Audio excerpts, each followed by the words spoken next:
question de l'interconnexion entre les différentes bourses dans le cadre du projet que j'appelle HELP, Linkage Project, qui consiste à assurer l'interconnexion des différentes bourses africaines. Pour aborder ce panel, nous avons notre très cher Jean-Christian Devouge qui va assurer la modération du panel. Comment ? Je dis toujours Jean-Christian en fait, mais c'est Christophe. Retenez bien, Jean-Christophe, voilà, c'est le nom, c'est une marque, c'est une signature. Jean-Christophe Devouge, maître, qui va assurer le panel. Panel que je crois qui sera intéressant. On a avec lui 3 autres intervenants. Il y en a 2 qui sont déjà là. Je donne la parole à Jean-Christophe pour inviter le 3e intervenant. Il manque un micro. Très bien. On n'a plus de micro. On va commencer.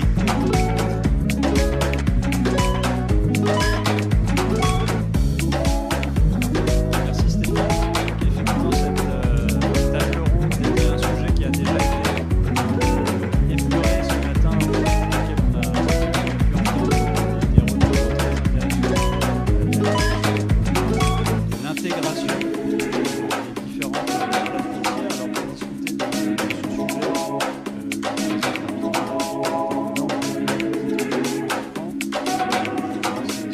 dans l'ordre de la question, Laurent Sablé,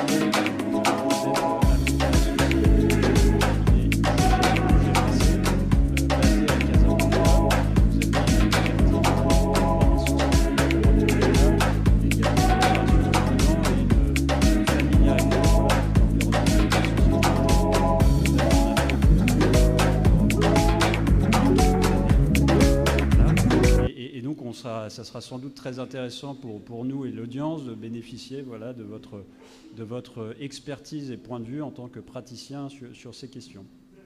Monsieur Rally Dayouch, vous êtes administrateur et directeur général de Six Group pour la zone MENA. Alors Six Group, qui est un groupe international, et corrigez-moi si je me trompe, mais basé en Suisse, originaire de Suisse, et qui est un fournisseur d'infrastructures de marché qui gère en soi des plateformes boursières en Suisse et en Espagne et peut-être d'autres pays, et qui, en annexe de cette activité, a également une activité de prestation de services dans le domaine technologique. C'est des sujets qu'on a pu également aborder ce matin à l'occasion des autres interventions. Et donc cette expérience de praticien, cette fois, du point de vue des investisseurs, des données qui sont susceptibles d'utiliser, et des outils technologiques, encore une fois, qui sont à leur main pour opérer sur les différentes places boursières. Et quand on parle d'intégration, cet élément-là technique, encore une fois très pratique, peut revêtir une importance singulière. Et enfin, pour finir cette présentation de ce panel, Ripert Bossoupe, vous êtes secrétaire général du Conseil régional de l'épargne publique et des marchés financiers, bientôt AMF UMOA, si le processus de changement de nom, je crois, est sur le point d'aboutir ou quasi sur le point d'aboutir. Et donc vous êtes en charge de représenter cette institution, le régulateur, à l'occasion de différents forums, et aussi du pilotage d'un certain nombre de chantiers. J'ai parlé ce matin de la loi sur les abus de marché. J'imagine par exemple que vous avez suivi naturellement ce sujet important pour la réglementation de la BRVM notamment. Alors, quels prérequis pour un marché interconnecté avant peut-être d'élaborer, de discuter ensemble sur les solutions, sur des approches qui pourraient permettre d'accélérer le chantier de l'intégration des différentes places. Il me paraissait intéressant de revenir sur un état des lieux de la situation. C'est vrai que le terme ce matin de fragmentation a été utilisé pour décrire le paysage existant et avoir voilà, votre sentiment, votre expérience sur ce paysage fragmenté. Alors peut-être pour débuter sur ce sujet, Laurent, avec votre casquette d'avocat qui conseillait des sociétés actives sur ces différents marchés, votre point de vue voilà, en tant qu'avocat face à ce paysage éclaté, est-ce que c'est une réalité? Est-ce que c'est quelque chose qui, pour vos clients, est un vrai sujet? Comment, voilà, dans votre activité, cet aspect de fragmentation des marchés est-ce que c'est vraiment une réalité, encore une fois, ou un peu exagéré comme constat? Jean-Christophe, je vous remercie. Bonjour à tous. Fragmenté, je pense que c'est le terme qui convient. On parle de marché. On a 54 pays, on a 35, 36 bourses. Ça dépend des nomenclatures. Donc pratiquement chaque pays souhaite avoir une bourse des marchés de capitaux. En soi, ce n'est pas complètement anormal parce qu'un marché, c'est un lieu d'échange et chaque juridiction est légitime à se dire en mon sein, je veux pouvoir accueillir un lieu d'échange de marché de capitaux. Moi, ça ne me choque pas du tout. En revanche, ça pose un certain nombre de problèmes. Je me souviens, dans ma prime jeunesse, il y avait 6 bourses régionales en France. Il y avait une bourse à Bordeaux, une bourse à Lyon, il y avait une bourse à Paris, une bourse à Strasbourg. Et en 91, ces bourses ont décidé de fusionner pour créer la Société des bourses françaises. La SBF, c'est Société des bourses françaises. Donc il n'est pas totalement aberrant de se dire que les marchés régionaux doivent se consolider pour créer des marchés, des lieux d'échange plus importants. Encore une fois, une bourse, alors on va rajouter des couches de régulatory, de juridique, mais au fond, c'est un lieu où un acheteur et un vendeur ont décidé de faire une transaction sur un bien déterminé. Alors on parle des marchés de capitaux, mais il y a aussi les marchés de matières premières, les marchés de futures. Et donc, effectivement, le marché est fragmenté et on a un certain nombre de clients. Alors moi, pour ma part, j'interviens au Maroc depuis une quinzaine d'années, mais j'ai aussi beaucoup de clients marocains qui cherchent à se développer sur les marchés d'Afrique subsaharienne ou sur les marchés du Maghreb. Et on se heurte à une vraie difficulté parce que cette fragmentation empêche une véritable efficience. On a beaucoup de mal aujourd'hui à lever des capitaux de manière importante. Je prends l'exemple de la bourse de Casa, c'est 76 sociétés cotées de mémoire. C'est une très faible liquidité, c'est une difficulté d'accéder aux marchés internationaux. Et donc oui, le constat aujourd'hui, c'est une vraie fragmentation, une vraie difficulté des opérateurs d'avoir des bourses efficientes, des marchés qui fonctionnent, puisque l'objectif premier, c'est de drainer des capitaux pour permettre d'assurer le financement des entreprises. Et aujourd'hui, cette atomisation des places financières fait qu'au-delà des aspects purement juridiques sur lesquels on reviendra tout à l'heure, des aspects réglementaires, on a une difficulté d'accès au marché de capitaux. Alors, merci beaucoup, Laurent. Rally Dayouf, vous, de votre expérience de prestataire de services, notamment à l'intention des investisseurs, cette fragmentation des marchés, ces marchés organisés un peu en silos, est-ce que pour vous c'est une vraie réalité et un vrai enjeu pour vos clients pour leur permettre d'approcher les marchés africains d'une manière peut-être un peu plus uniforme qu'aujourd'hui? Écoutez, nous on a effectivement un métier de gestionnaire d'infrastructures financières. Et le constat qui a eu lieu même sur les 30 dernières années, c'est que vous aviez un grand marché, qui est le marché qui donne un peu le là au niveau mondial, c'est le marché américain. Et par définition, le marché américain, c'est une seule monnaie. C'est à la limite, 2-3 bourses, NICE, Nasdaq et peut-être un peu de commodity sur la partie Chicago. Et puis, je pense, 2 ou 3 structures de règlement livraison. Donc tout de suite, ça a énormément facilité tout le fonctionnement de l'écosystème qui vient accompagner les marchés financiers, à la fois en termes de levée de fonds, à la fois en termes de banques d'investissement. D'ailleurs, les plus grandes banques d'investissement, même mondiales, sont des banques américaines. Et l'écosystème a énormément favorisé la place financière américaine comme une place extrêmement attractive, à moindre coût, basée sur des technologies extrêmement innovantes et qui a pendant longtemps prédominé le marché global. Si on devait comparer avec l'Europe, à l'époque, l'Europe, il y a encore 30 ans, était un marché fragmenté. Mais on a voulu construire l'Union européenne. Et moi, je pense que le premier élément d'intégration du système financier européen, ça a été 2 éléments principaux, à la fois l'amorçage de l'euro, qui a permis quand même d'éviter un élément majeur qui est le risque de change. Et puis, l'interconnexion du marché interbancaire, notamment avec un système, je pense, qui s'appelait Target à l'époque, et qui permettait à la Banque centrale européenne d'assurer donc les flux de capitaux entre les différents marchés. Donc l'infrastructure de départ était présente, et partant de là, bon, on pourra en parler, le marché des capitaux a suivi, et le développement des entreprises a connu aussi un essor significatif. Je crois que ce point est très important, parce que quelle est la définition d'un marché financier intégré? C'est un marché où on ne gère plus le risque de change et l'impact des politiques monétaires nationales sur vos systèmes d'allocation d'actifs. Vous passez d'une logique en termes de liquidité, donc dans une logique sectorielle. Vous n'avez plus de problème sur les politiques nationales.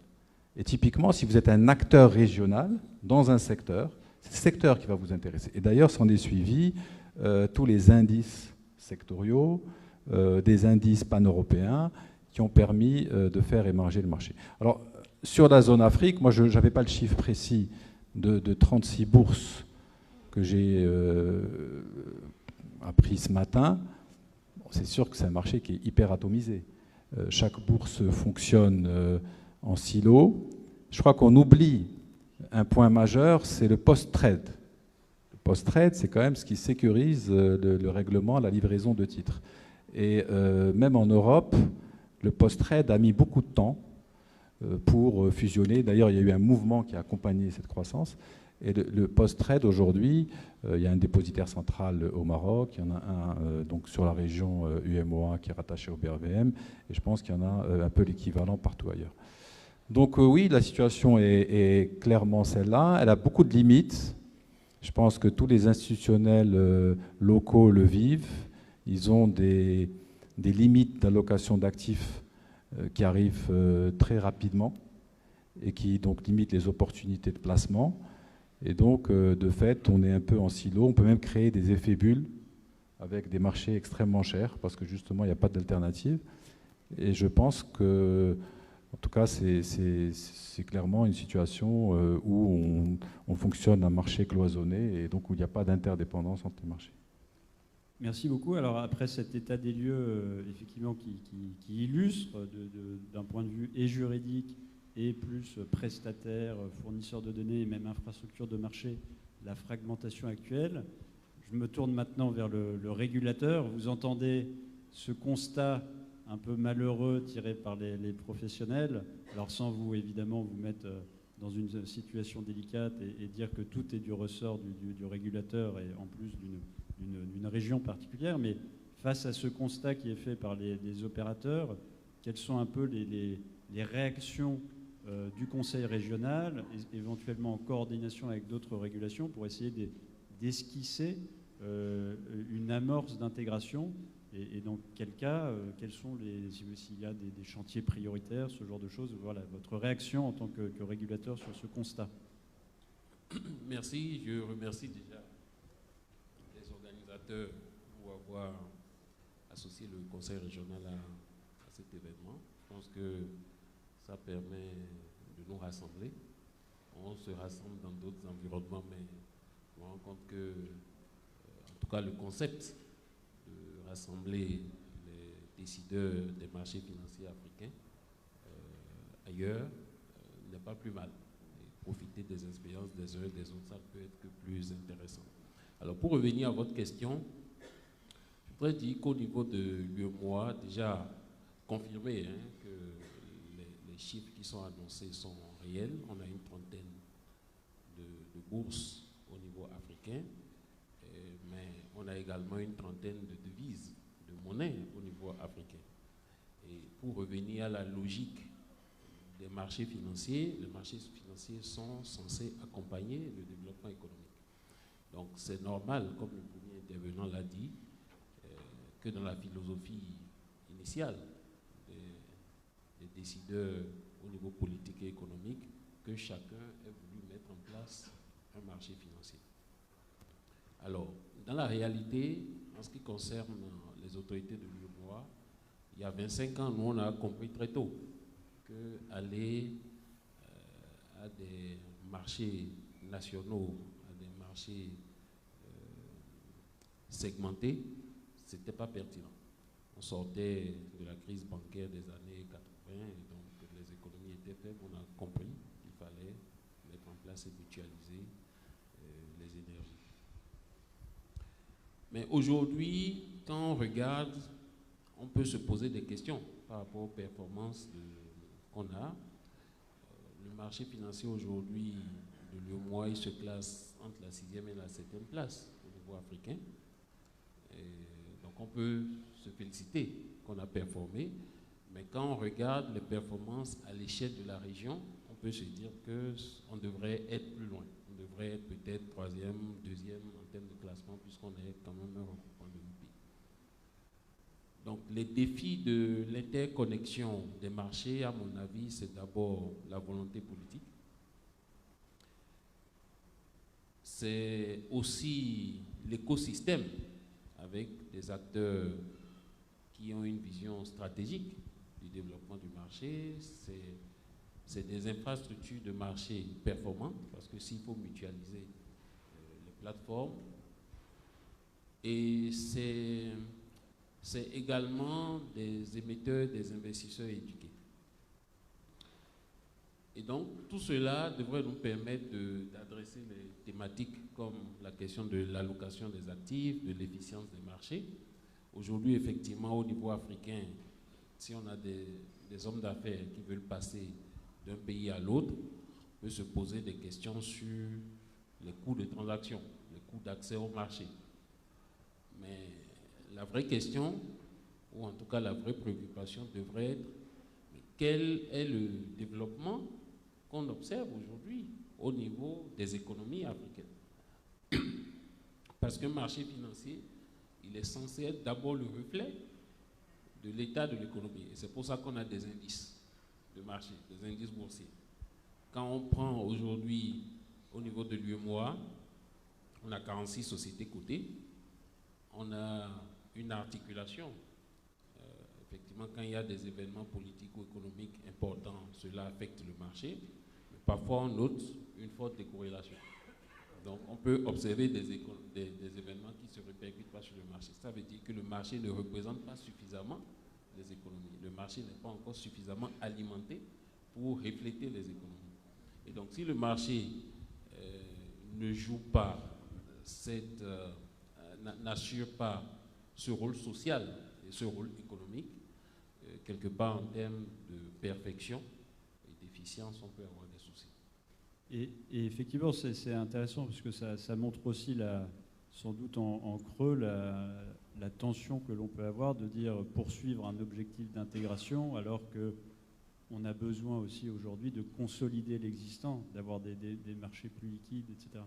Et Laurent, peut-être sur cette question de but partagé, voilà, on fait une table ronde, tout le monde partage cet objectif d'intégration parce qu'on constate une fragmentation un peu nuisible, mais dans le fond, est-ce que ça ne soulève pas d'autres questions? Est-ce que, par exemple, les émetteurs, ce type de clientèle, seraient vraiment prêts à franchir un peu les frontières, à quitter un peu ce qui serait des zones de confort, quelque part, parce que c'est un écosystème que l'on connaît, pour s'attaquer à des marchés différents, intra-africains?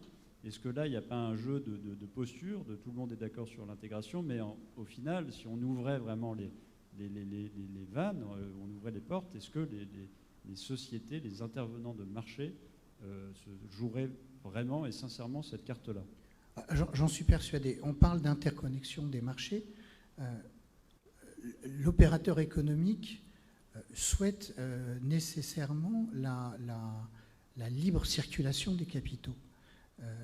Un opérateur économique va avoir besoin de chercher des marchés et des débouchés pour ses produits, ses productions, mais il va aussi avoir tendance à rechercher des sources de financement, et plus les capitaux circulent librement, plus les entreprises vont pouvoir se financer facilement, et si je puis dire, les capitaux n'ont pas d'odeur.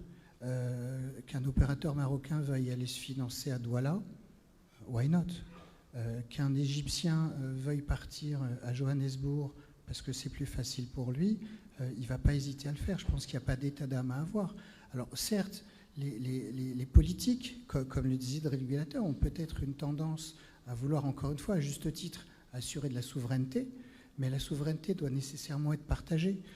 Les bourses sont au service du financement des économies, et l'interconnectivité passe, oui, par une libre circulation des capitaux. Je vais prendre un exemple que tout le monde connaît au Maroc, c'est le contrôle d'échange.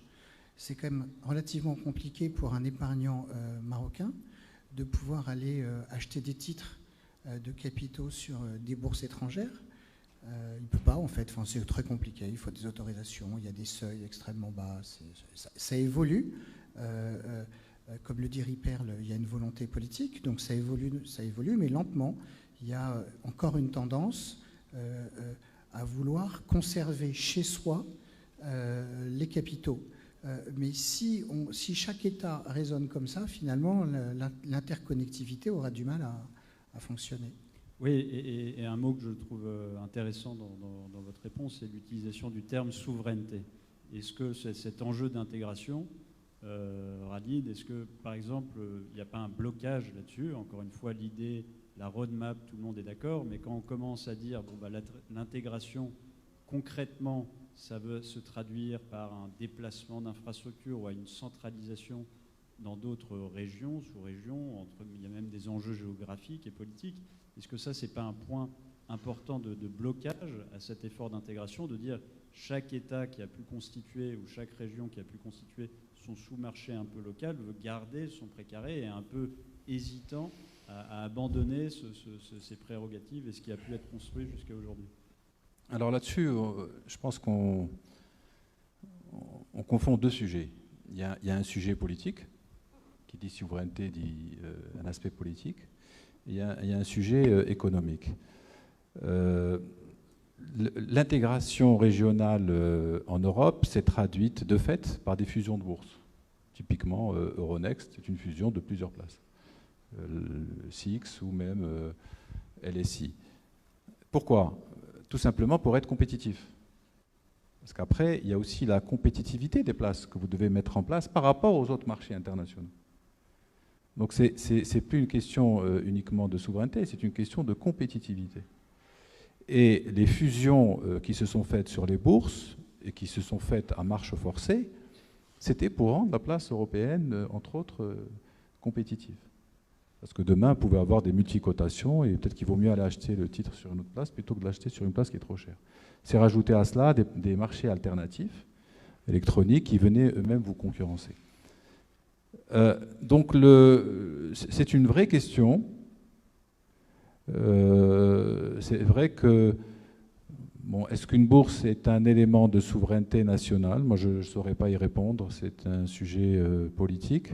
Mais je pense qu'il y a dans une intégration, d'ailleurs c'est une question qu'on peut se poser au niveau de l'UMOA, peut-être qu'on pourrait avoir une réponse. Oui, c'est typiquement 8 pays.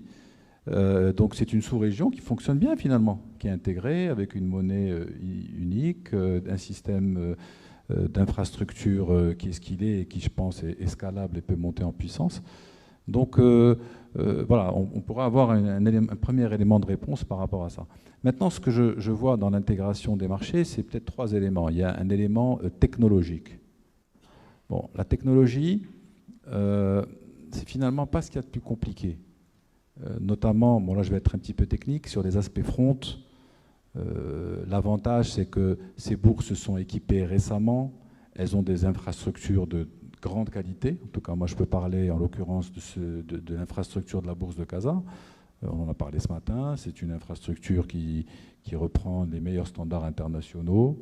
Elle peut demain s'interconnecter. Il y a des protocoles qui sont des normes classiques qui permettent de passer des ordres, de router ce qu'on appelle des ordres.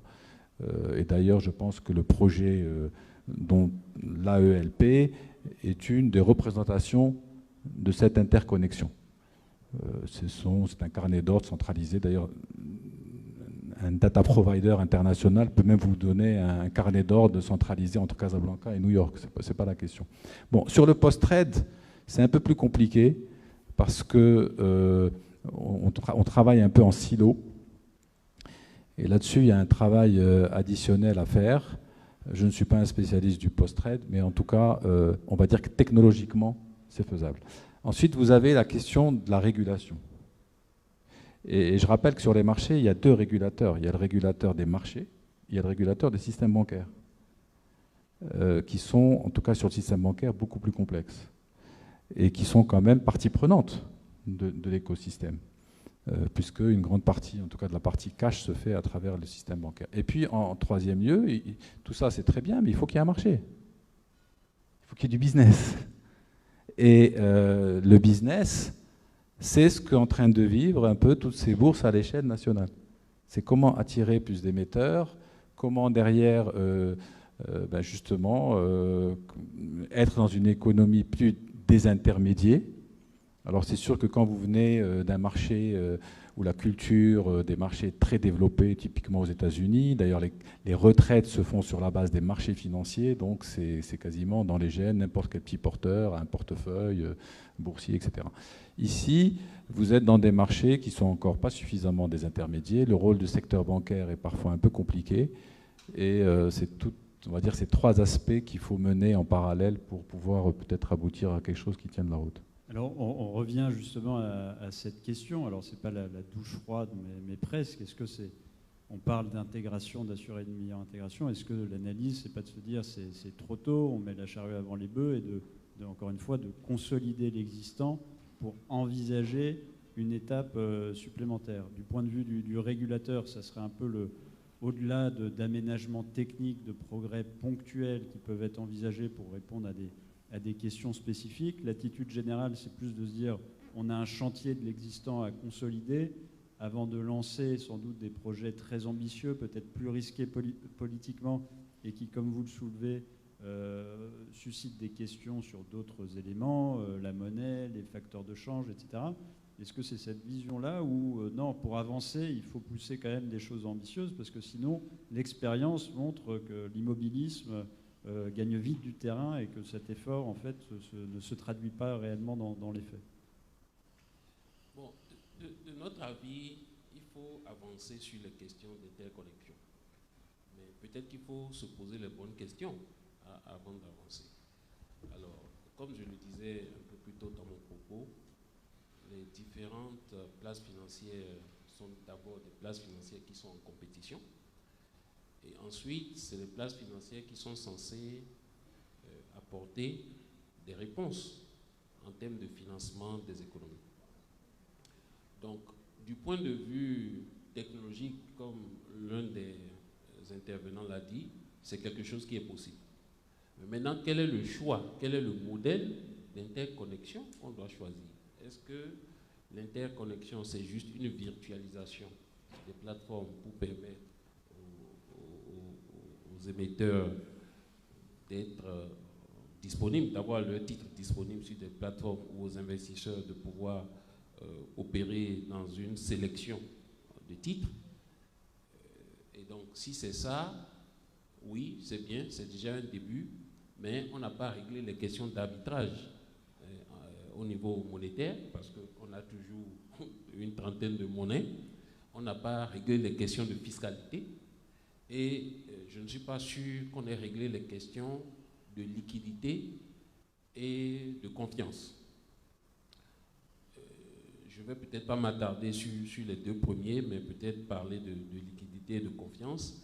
Liquidité parce qu'aujourd'hui, au niveau africain, en dehors peut-être du Johannesburg Stock Exchange, où en tout cas la liquidité est beaucoup plus évoluée et qui représente, comme le président de l'ASEA l'a dit, 83% en tout cas de la capitalisation des bourses.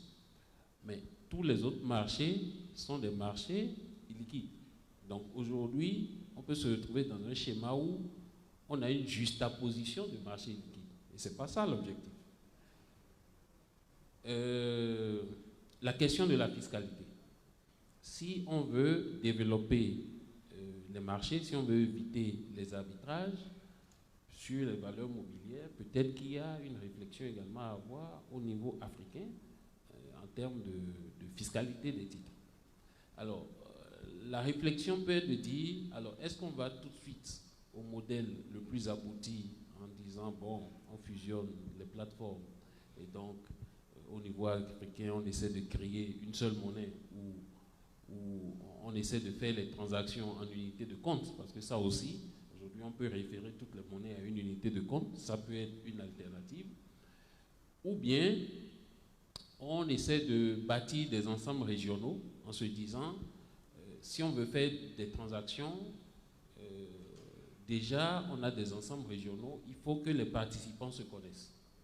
Moi, je veux bien faire une transaction, je suis investisseur béninois, je veux bien faire une transaction sur un titre au Ghana ou au Nigeria, mais j'ai peut-être besoin de mieux connaître la législation. Parce que est-ce que si on va vers le modèle d'interconnexion le plus abouti, est-ce qu'on a une seule autorité ou bien on a plusieurs autorités de régulation ou de réglementation? Est-ce que tous les États acceptent de se départir de leurs prérogatives? Est-ce que le cadre juridique en matière de répression ou de prévention d'abus de marché est le même? Parce que si on n'a pas réglé ces questions, si on n'y a pas pensé, on peut utiliser la technologie pour aller loin, mais on n'aura pas réglé les vraies questions qui sont les objectifs de tout marché et qui doivent nous permettre d'aboutir à l'efficience. Et c'est quand on a cette efficience qu'on a la transparence, qu'on a la confiance et qu'on peut naturellement adresser la question de baisse des coûts de transaction sur le marché. Et est-ce que justement cette hésitation ou ce choix que l'on peut avoir entre un modèle un peu centralisé et un modèle de région qui se juxtaposent, qui sont peut-être plus faciles d'intégrer, mais qui empêchent de faire une unicité du marché africain? On parle aujourd'hui de zones de libre-échange, d'abolition des droits de douane, de multiplication du commerce intra-africain avec des objectifs très ambitieux. Est-ce que si la voie réaliste, c'est cette vision de marchés financiers plus régionaux, est-ce qu'il n'y a pas le risque d'un point de vue politique que ce soit un peu en deçà des objectifs qui sont aujourd'hui affichés, même sur un plan monétaire, douanier, etc., qui sont très, encore une fois, très ambitieux et qui appellent quelque part à ce qu'on rêverait d'une place totalement intégrée? Est-ce que là, si ce que je comprends, votre approche est plus de dire on a peut-être plus intérêt de faire ça par région, parce qu'effectivement, il n'y a pas que la technologie, il y a une question d'harmonisation réglementaire qui est complexe, de facto. Est-ce que cette vision ne serait pas un peu en deçà par rapport à certaines attentes d'aller encore plus loin sur l'intégration, y compris des bourses panafricaines? À mon avis, on doit évoluer peut-être par phase. Je veux dire, l'objectif, c'est d'aller au niveau le plus abouti, puisque de toute façon, les autorités politiques, les chefs d'État ont décidé, à travers l'agenda 2063, qu'on aille à un certain modèle d'intégration économique et financière.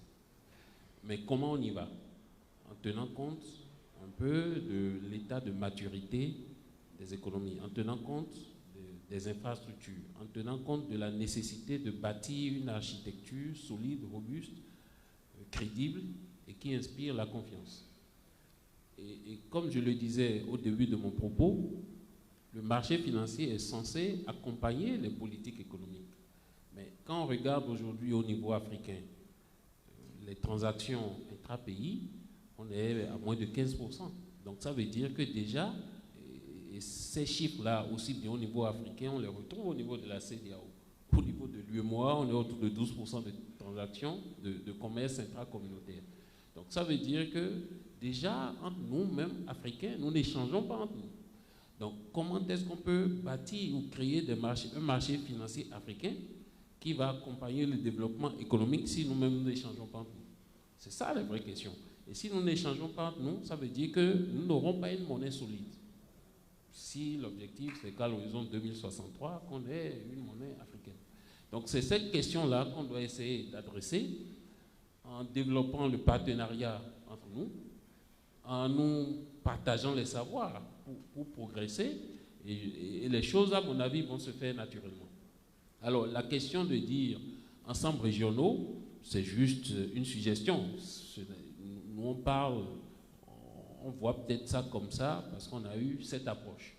Et on pense que cette approche peut-être a permis de mutualiser des coûts au début. Maintenant, il faut trouver le moyen de débloquer les gains. Et ça, je pense que c'est aussi une quête sur laquelle nous travaillons. Donc si c'est un modèle qui doit être expérimenté, donc on doit se poser la question de, bon d'accord, on a géré les coûts, mais comment on débloque les opportunités par rapport à un modèle régional. Et donc c'est à nous de regarder par rapport à l'agenda, en termes de stratégie, comment on déroule l'agenda. Est-ce qu'on va beaucoup plus faire des modèles régionaux, à l'instar de ce que l'UEMOA et la CEMAC ont fait, mais en tenant compte un peu des insuffisances que ces régions-là ont connues, ou bien on va tout de suite au modèle africain, mais on sera confronté à ces questions-là. Il faudra qu'on trouve les réponses appropriées à ces questions politiques, économiques, monétaires et de fiscalité. Merci. Laurent, là-dessus, peut-être votre avis sur la meilleure voie qui vous paraît la plus réaliste entre ce choix, entre guillemets, ces paramètres et l'ambition quand même finale souhaitée d'une intégration la plus poussée. Oui, alors je pense qu'il faut être à la fois ambitieux mais raisonnable. La politique des petits pas permet souvent d'aller plus vite et plus loin que une projection absolument... pour moi, l'intégration aujourd'hui de l'ensemble des pays africains dans une seule bourse de capitaux me paraît extrêmement lointaine. Il n'y a d'ailleurs aucun continent au monde qui connaît une telle intégration. Comme il a été rappelé, moi je pense qu'il y a plusieurs sujets. Un, les bourses sont des sociétés de droit privé, sont des sociétés commerciales qui sont là pour gagner de l'argent. Donc il va y avoir une intégration par le droit de la concurrence, par l'effet de la concurrence, comme a pu connaître Euronext. Mais je vous rappelle qu'Euronext, c'est une seule société de bourse qui gère différents marchés. C'est-à-dire qu'on peut être coté à Amsterdam et à Paris, et c'est Euronext, la plateforme technique, la bourse qui gère les deux places de cotation. Donc on peut très bien imaginer pour que la souveraineté des États ne se sente pas affectée, que les égaux des uns et des autres soient préservés. On pourrait très bien imaginer d'avoir plusieurs places de cotation, mais qui soient gérées par une entité ou deux ou trois entités commerciales qui seraient les bourses. Ça, c'est le premier sujet. Le deuxième sujet, c'est qu'on a des notions juridiques qu'il faut faire converger. On a dans certains pays, notamment d'Afrique de l'Ouest, d'Afrique centrale et du Maghreb, la notion d'appel public à l'épargne, de protection de l'épargnant.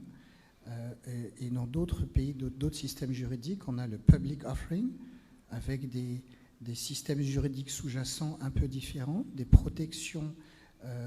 La loi sur le droit des sociétés, la Securities Act de 1933, c'est une loi qui poste 1929 avec un prisme particulier qui n'est pas du tout le prisme du droit de l'OHADA et du droit qu'on peut connaître au Maroc. Donc là aussi, d'un point de vue juridique, si on veut que les choses s'intègrent, il faut sans doute réfléchir à faire converger les concepts. Aujourd'hui, ce n'est pas tout à fait le cas. Heureusement, on a des régulateurs éclairés qui nous aident et qui permettent aux différents systèmes juridiques de se comprendre, de se connaître. Moi, je pense que ça va se faire comme ça. Et les opérateurs, il y a très peu de double cotation. Je prends un exemple, je passe un peu du coq à l'âne, mais c'est une table ronde. Il y a très peu de double cotation intra-africaines. De mémoire, il y en a une, mais il y en a peut-être plusieurs. Enfin, moi, je n'en connais qu'une, entre une société marocaine et une société tunisienne, si ce n'est que les Marocains, encore une fois, ne peuvent pas acheter sur le marché de Tunis les titres de la société qui fait l'objet d'une double cotation. Il y a donc encore beaucoup de freins. Il y a des freins qui sont faciles à régler. Le sujet de contrôle d'échange, c'est une loi, on change la loi, on considère que bon, c'est intellectuellement facile à faire. Je n'ai pas dit que ça serait demain, mais en tout cas, on sait comment faire. En revanche, il y a des sujets plus complexes, culturels, et je ne suis pas persuadé qu'un continent aussi grand que le continent africain puisse se dire qu'un jour, une seule réglementation boursière avec une seule place de cotation. Enfin, on voit Johannesburg, je ne sais pas, il y a Johannesburg, à l'autre extrémité, il y a Casa, qui a besoin d'être dynamisé, mais qui néanmoins existe. Je pense qu'en Afrique centrale, en Afrique de l'Ouest, les bourses et les systèmes fonctionnent bien. Il y a l'Égypte, donc on est déjà à 5. Si à terme on passe de 35 à 5, ça serait déjà un beau succès. Alors Ali Naïouch, cette politique des petits pas, c'est ce qui ça vous paraît la solution la plus pragmatique et néanmoins ambitieuse au regard de l'objectif? On parle effectivement de plusieurs sujets en même temps, et je pense qu'il faut faire du en même temps. Il faut faire du en même temps. Le premier en même temps, c'est le sujet dont on parle depuis ce matin, c'est tout simplement rendre les marchés plus profonds. Et là-dessus, c'est toute la question de la désintermédiation.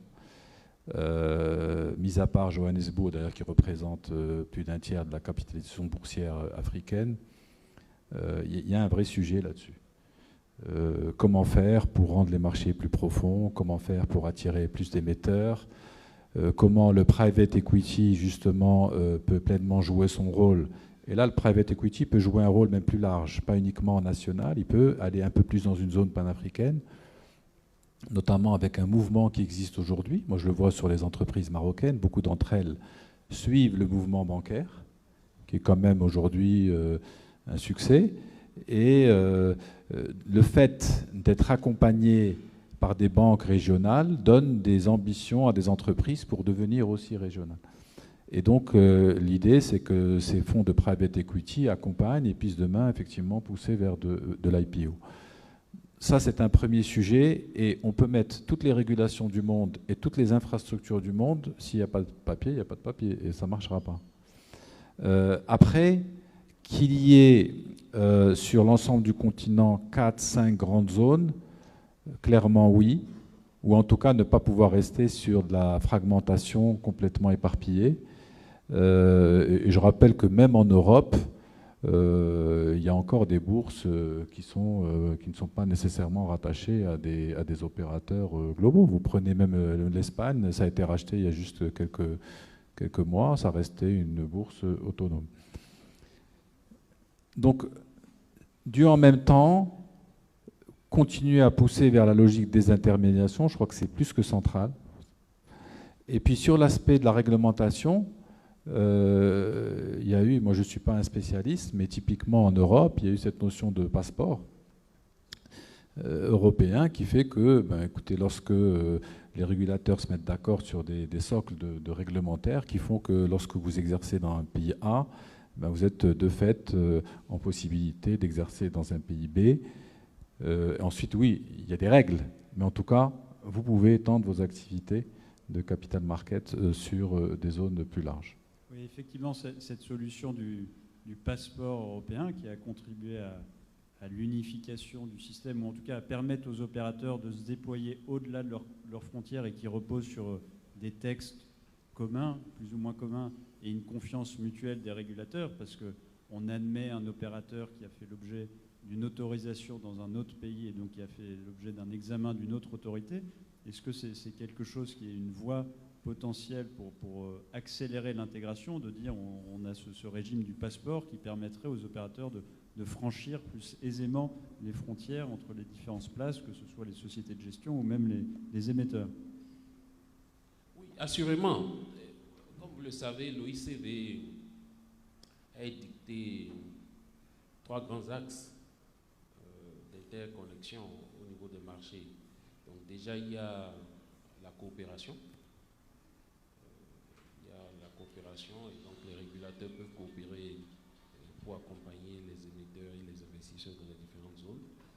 Il y a le principe de la reconnaissance mutuelle des visas et des agréments. Donc ça également, c'est un principe qui est consacré par l'OICV. Donc avec ce principe, si je vous autorise pour une transaction et qu'on est dans le même ensemble, l'autre régulateur peut l'autoriser automatiquement sur son marché. Et il y a le passeportage, donc le passeport, où on n'a pas besoin de tout ça dès lors que j'ai mon autorisation, j'opère. Et donc, c'est des pistes qu'il faille peut-être considérer, mais je pense qu'en dehors de tout ça, il faut peut-être que nous regardions encore à chaque fois à nos propres réalités. Sur la question, pour revenir sur la préoccupation que M. Sablé avait évoquée très rapidement, sur la possibilité d'avoir plusieurs marchés ou avoir un seul marché, il y a peut-être un fait tout simple. Aujourd'hui, quand vous allez à Johannesburg ou que vous êtes en Afrique du Nord, vous avez des décalages horaires. Donc, le simple fait de la nature fait qu'on ne peut pas avoir un seul marché. Parce que sinon, vous allez imposer à des investisseurs de se réveiller à minuit pour passer des autres, alors que les autres investisseurs, ils seraient à 14 heures pour passer des autres. Donc, il y a des contraintes naturelles qui font qu'on ne peut pas avoir un seul marché. Alors, tenant compte de ces informations, si on doit aller plus loin, même dans la théorie financière, on va aller questionner même la finance comportementale. On va se dire, mais un investisseur qui se lève à 7 heures du matin, ben, il n'a pas le même punch qu'un investisseur à 14 heures. Donc, s'il doit passer des autres, peut-être qu'il n'est pas dans les mêmes conditions. La technologie va permettre que les autres soient passés, qu'ils soient accessibles à la plateforme, mais on peut questionner la problématique de l'efficience et de la rationalité de l'investisseur. Donc, quand on regarde tout ça, je pense qu'il faut qu'on trouve notre modèle. Effectivement, on peut regarder les questions de transactions, de reconnaissance des visas, mais les vrais challenges, à mon avis, sont liés aux questions monétaires, donc d'échange. Si on veut un marché financier qui finance efficacement les économies, il faut qu'on règle les questions monétaires. Donc il faut qu'on réfléchisse à choisir la monnaie de transaction.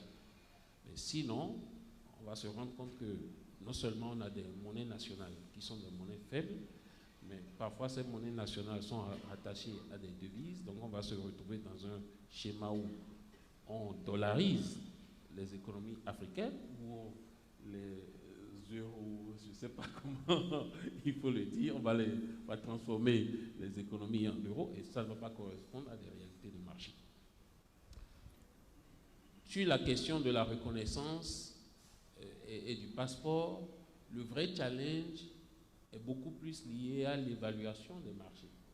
Aujourd'hui, heureusement qu'on a un cadre au niveau des régulateurs à travers l'Organisation internationale des commissions de valeur qui évalue chaque marché. Donc, quand vous atteignez un certain nombre de points, vous êtes signataire de l'accord, vous êtes signataire de l'annexe A, l'accord multinational d'échange et de partage d'informations. Mais aujourd'hui, tous les marchés n'ont pas ce label.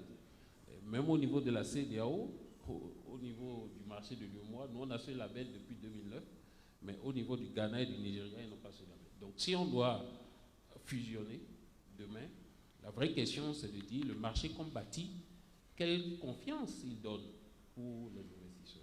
Parce que nous on a atteint certains standards, on continue d'améliorer nos standards. Donc il faut à un moment donné s'assurer que les règles protègent les investisseurs. Que les investisseurs soient des investisseurs internationaux ou locaux, c'est des questions qu'on doit régler. Et donc, il faut qu'on regarde bien comment on avance.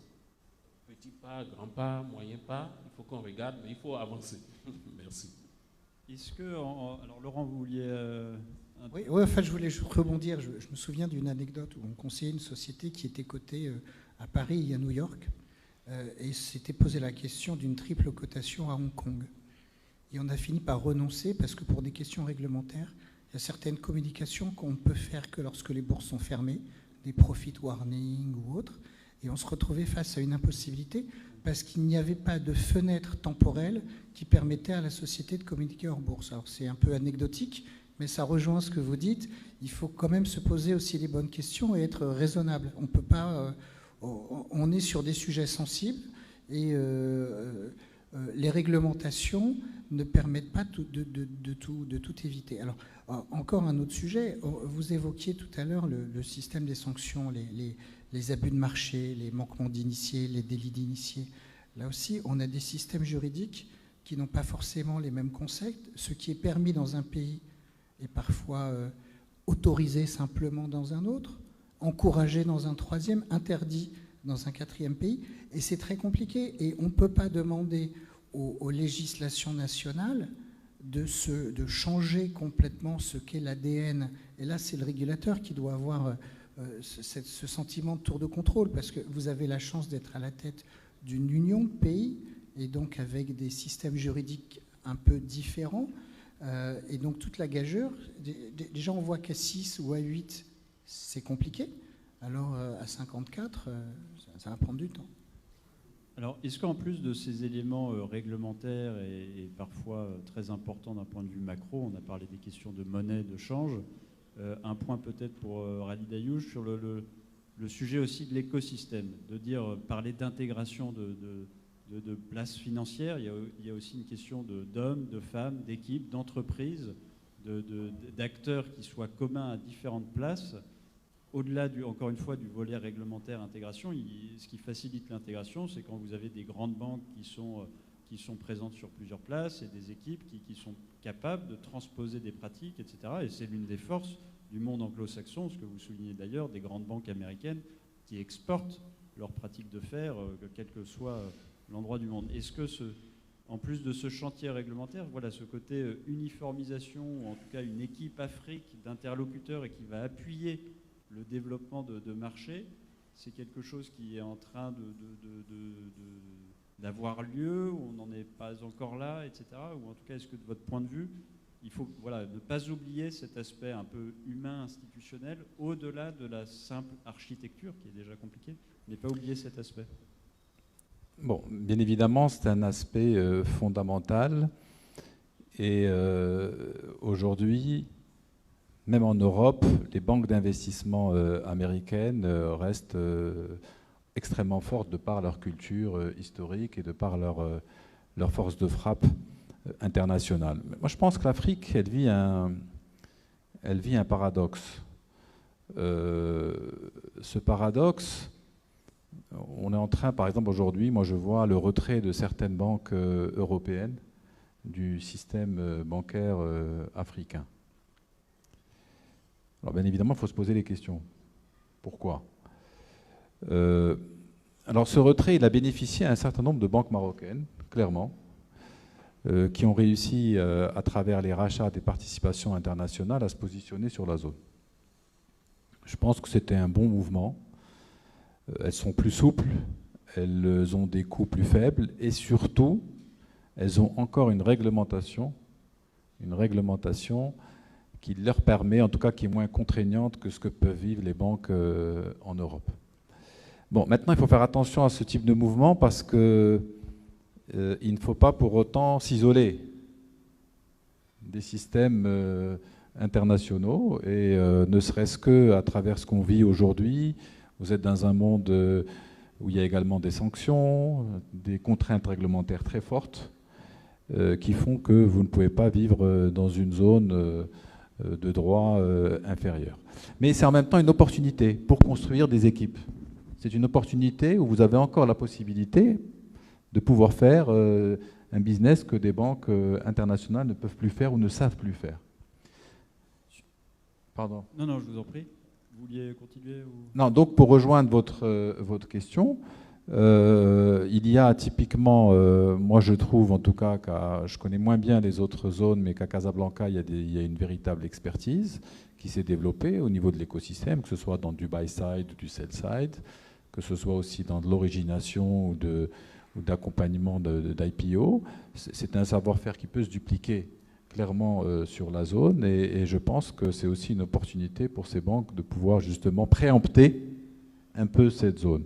Après, sur les ensembles régionaux ou sous-régionaux, moi je trouve que l'exemple de l'UMOA est un exemple qui serait extrêmement intéressant de compléter peut-être par une ou deux bourses autour. Vous avez le Nigeria, qui est quand même un gros marché. L'UMOA, la BRVM, a réussi justement à avoir une réglementation homogène, peut-être intégrer un ou deux premiers marchés dans cette homogénéisation de réglementation peut être intéressant pour commencer à avoir une taille critique.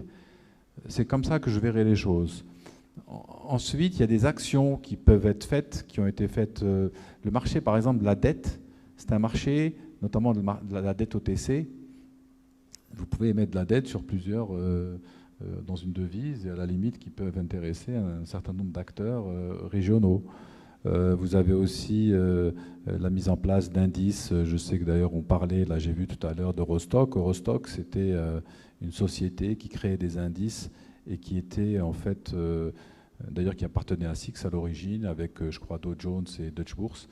Et la mise en place d'indices régionaux peut commencer déjà en tout cas à faire palper les investisseurs sur la notion de secteur régional. Bon. In fine, la réglementation joue un rôle majeur. Et là, j'ai eu une discussion qui m'a semblé intéressante, c'est que aujourd'hui, sur les actifs marocains, chez les asset managers, vous avez jusqu'à 10% de vos actifs que vous pouvez placer en valeur internationale.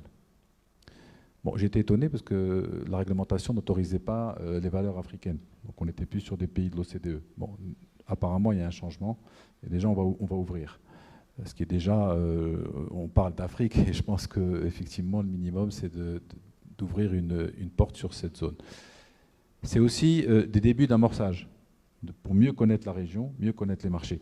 Après, je suis convaincu, et tout le monde le dit, on est sur une zone émergente, on est sur une zone où il y a des opportunités de rentabilité, je pense, qui sont intéressantes par rapport à des marchés beaucoup plus matures, et l'Afrique doit se prendre en charge. Je veux dire, à un moment, les opportunités sont là, c'est à elle de convaincre ces entreprises, de convaincre ces opérateurs de saisir cette fenêtre qui ne va pas être éternelle pour pouvoir justement assurer le développement de ces entreprises dans une logique régionale. Et c'est vrai que vous avez abordé les autres marchés que le pur equity. Hein.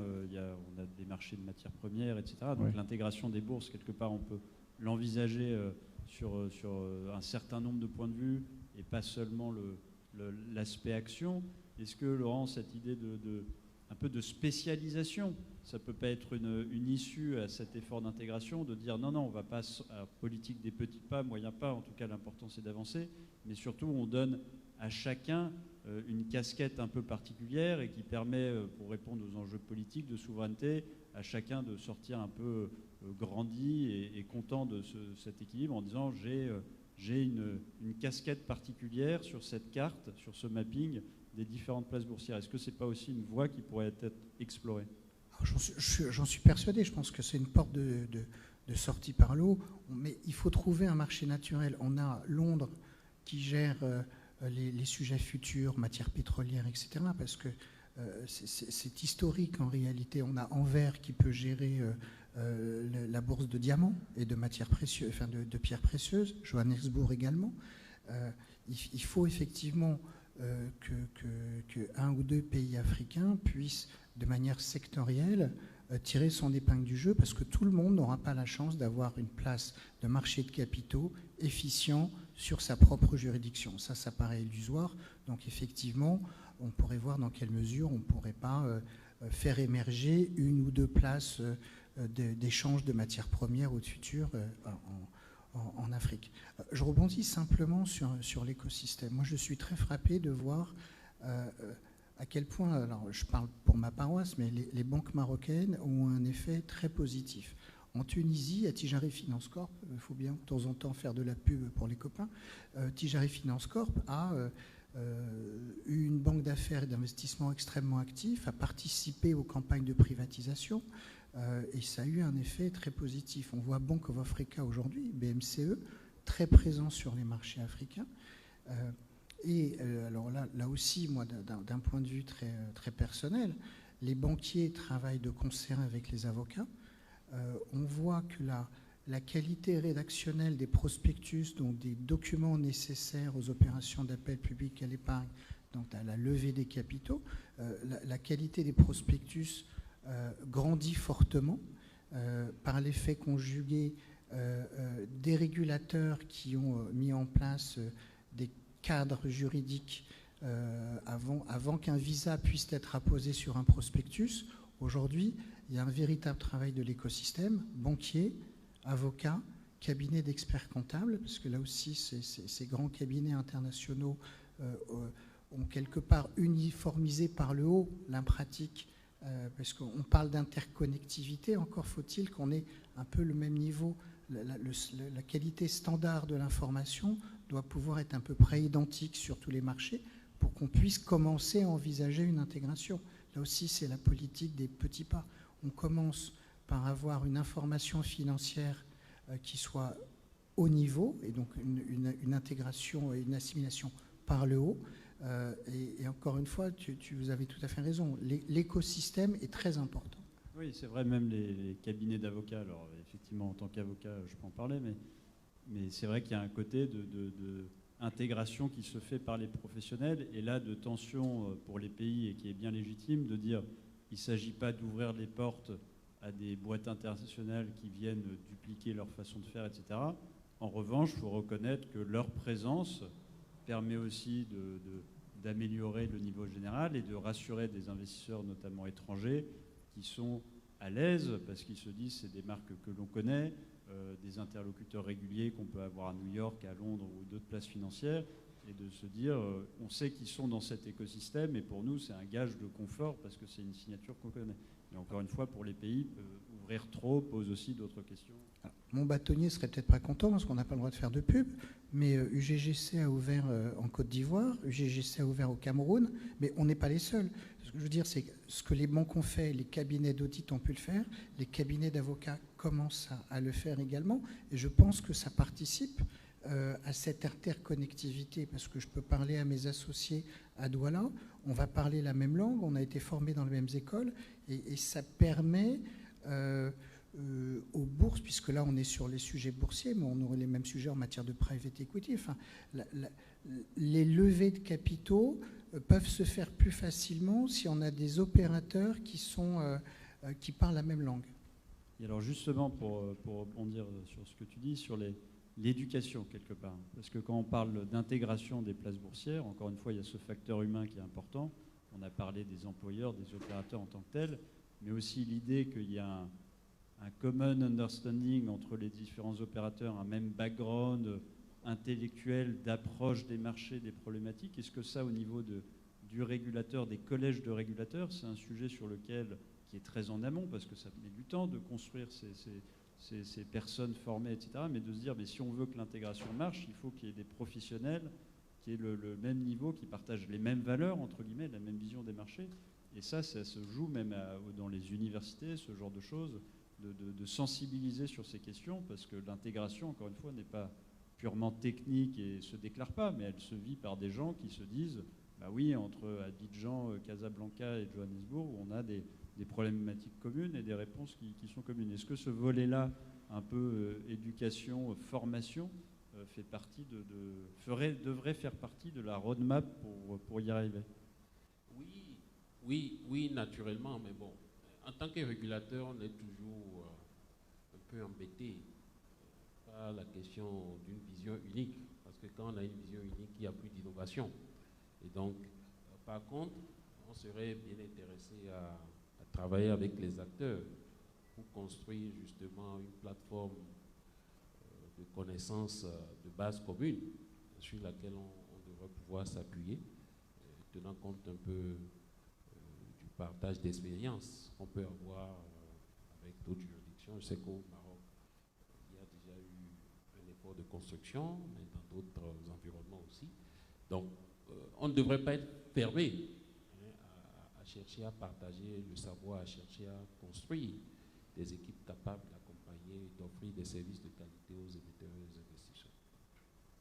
Alors sur ce sujet d'interconnexion, etc., on peut l'envisager du point de vue Afrique, continent, etc., mais il y a aussi une autre question qui peut se poser, c'est l'interconnexion vis-à-vis des autres places. Une question de réfléchir un peu au-delà des frontières et de dire arrimer à renforcer les liens des places boursières africaines avec les autres centres financiers mondiaux. Est-ce que ça, c'est un sujet que vous sentez, Monsieur Ayouch, comme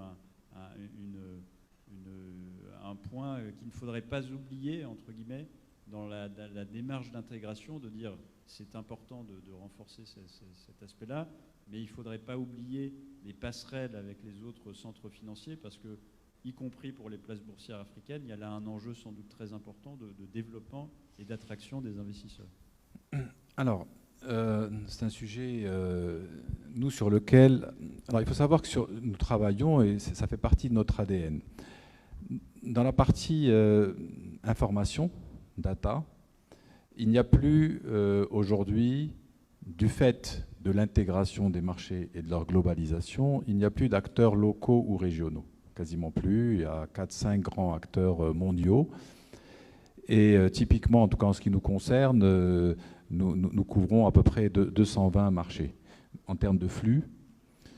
Et bien évidemment, on couvre la bourse de Casablanca, la BRVM, en tout cas une grosse partie des bourses africaines, Nigeria, Afrique du Sud, Égypte, etc. Et nous donnons et nous faisons exactement le même traitement de l'information, quelles que soient les bourses, pour une raison extrêmement simple. C'est lorsque vous êtes justement à New York ou à Tokyo ou à Londres, vous devez avoir une lecture identique des données pour pouvoir justement allouer vos actifs sur tel ou tel marché. Donc c'est quelque chose qui fait partie, qui a d'ailleurs été, il existait exactement comme les bourses avant quelques acteurs régionaux ou nationaux qui ont disparu, tout simplement parce qu'on a fusionné pour nous retrouver des acteurs, pour pouvoir justement offrir ces prestations de services. Donc aujourd'hui, c'est la démarche en tout cas que nous opérons. On met en avant, donc à travers ce métier, les bourses africaines sur les radars étrangers.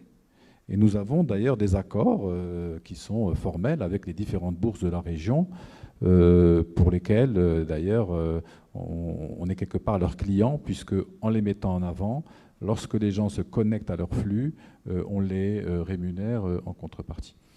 Sur l'éducation financière, on a aussi initié une démarche au niveau de certaines écoles, universités, pour leur donner, en complément de l'information sur leurs marchés locaux, l'équivalence sur l'international. Donc ça a été, je pense, cité par le directeur général de la Bourse de Casablanca, d'ailleurs avec qui on va échanger dans ce sens, pour donner à la fois la vision locale et internationale. Donc on le fait sur le Maroc, mais on le fait aussi en Côte d'Ivoire. Je ne vais pas citer l'université, mais en tout cas c'est quelque chose qu'on fait et qu'on veut continuer à promouvoir pour sensibiliser aussi le monde universitaire sur l'importance de l'information et comment leur marché se positionne par rapport aux marchés internationaux.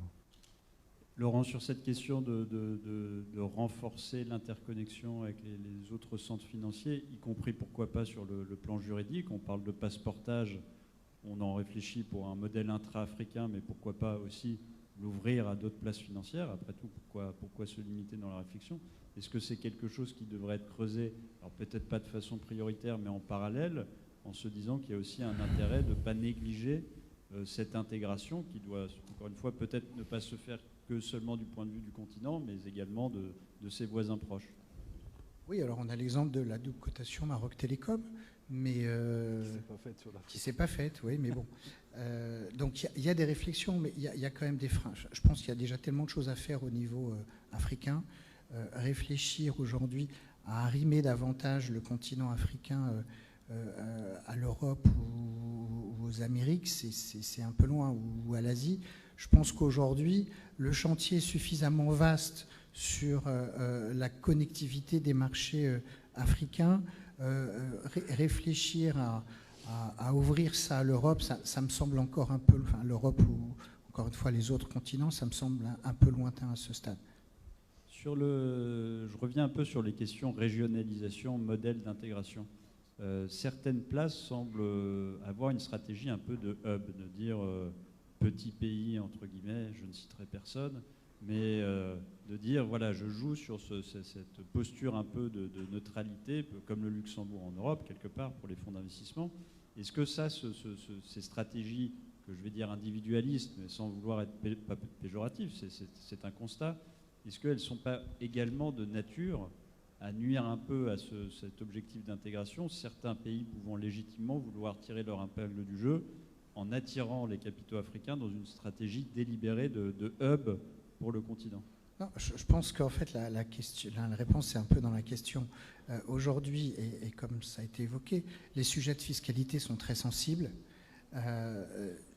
Et donc, imaginer que des pays fassent du dumping pour avancer ces pions en matière de constitution d'un marché de capitaux me paraît une fausse bonne idée.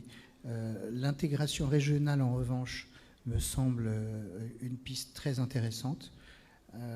Je pense que les sujets de fiscalité seront absolument clés pour assurer une meilleure connectivité des marchés, mais non, la stratégie individualiste ne me paraît pas aller dans le sens de l'histoire. Alors je crois qu'il faut... Je dois redonner la parole à notre maître de cérémonie pour assurer la connexion avec l'intervenante qui va nous présenter l'African Exchange Linked Project. Merci maître. Alors j'emprunte rapidement la parole, je ne vais pas durer. Je veux être sûr qu'on a établi le contact avec Lina. Elle va s'exprimer en anglais. Hello Lina, can you hear us?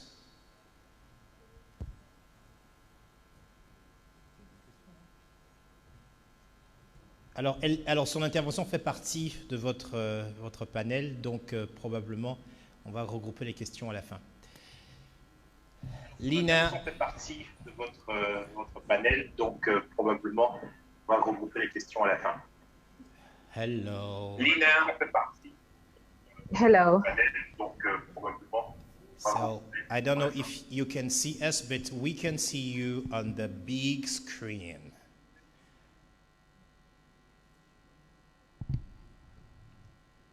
Hello. Hi.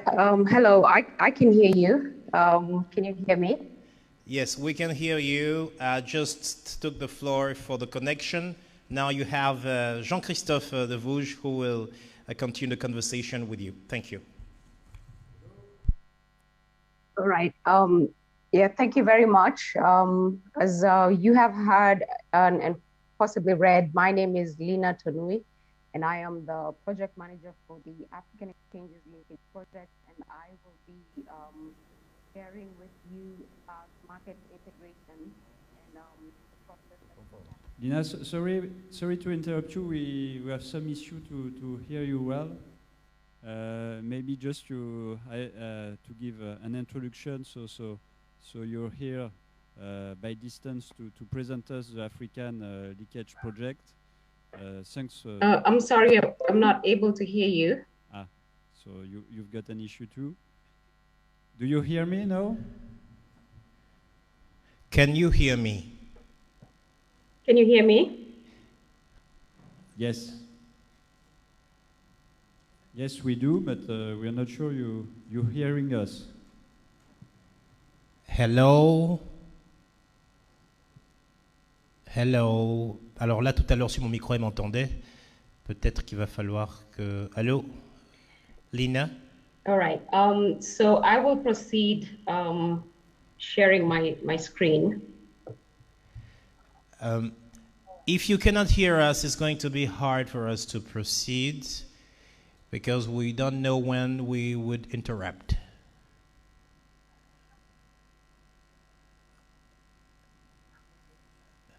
Okay. Non, mais si elle nous entend pas. I can hear you now. I can hear you now. So, I believe that you're able to hear me as well. No, I want to make sure that you have the connection with the moderator. So I will ask him to speak and make sure you hear him. Hello, Lina, do you hear me?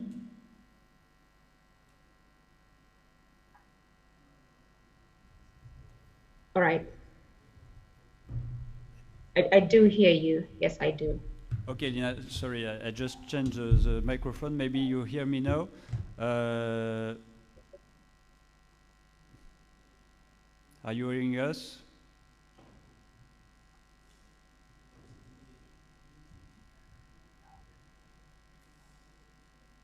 Yes, I can hear you.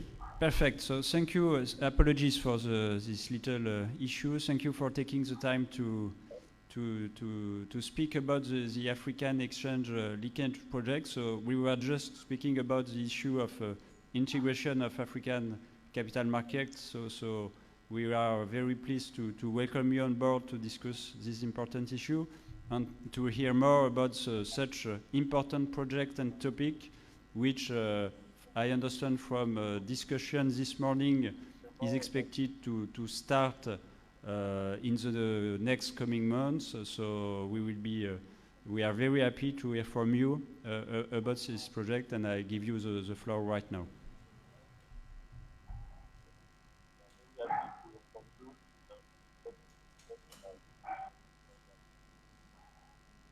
All right. Thank you. Thank you. Yes, you have made a good introduction about the project. And so the African Exchanges Linkage Project.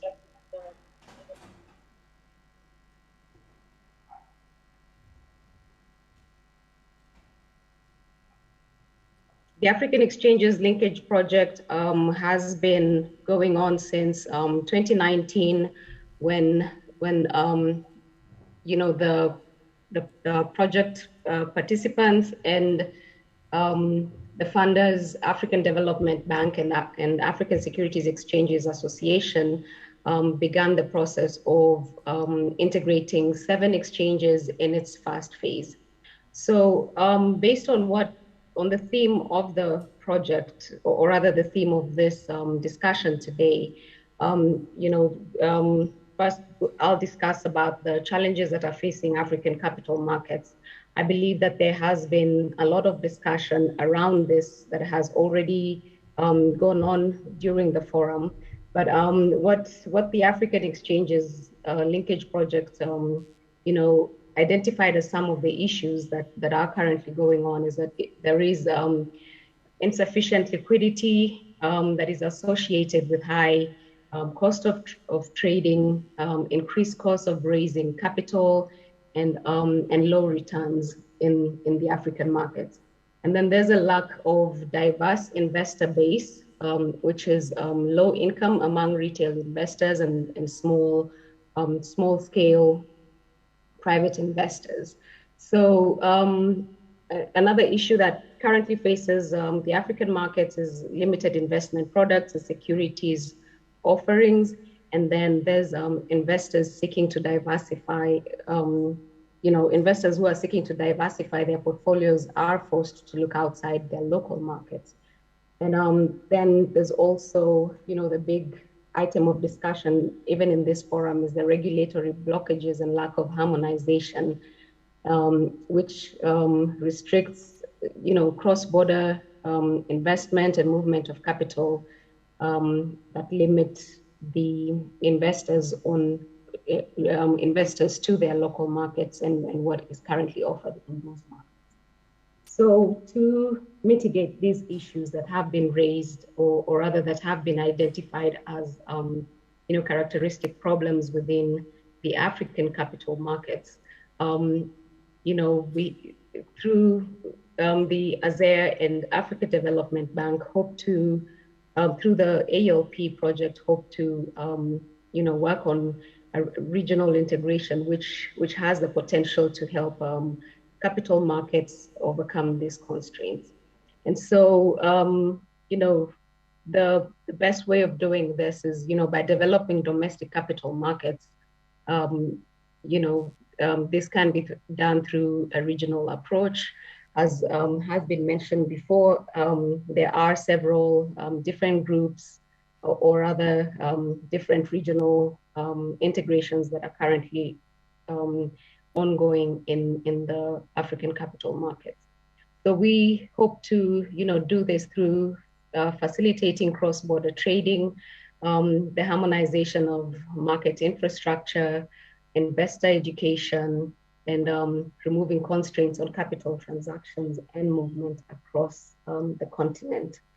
So absence of these restrictions on capital mobility will definitely increase the allocation of international and local financial resources into any economy within Africa. So just an overview of the African Exchanges Linkage Project. It is a co-initiative of ASER, and it is funded by the Africa Development, again, to facilitate cross-border investment flows through trading of securities across the participating exchanges.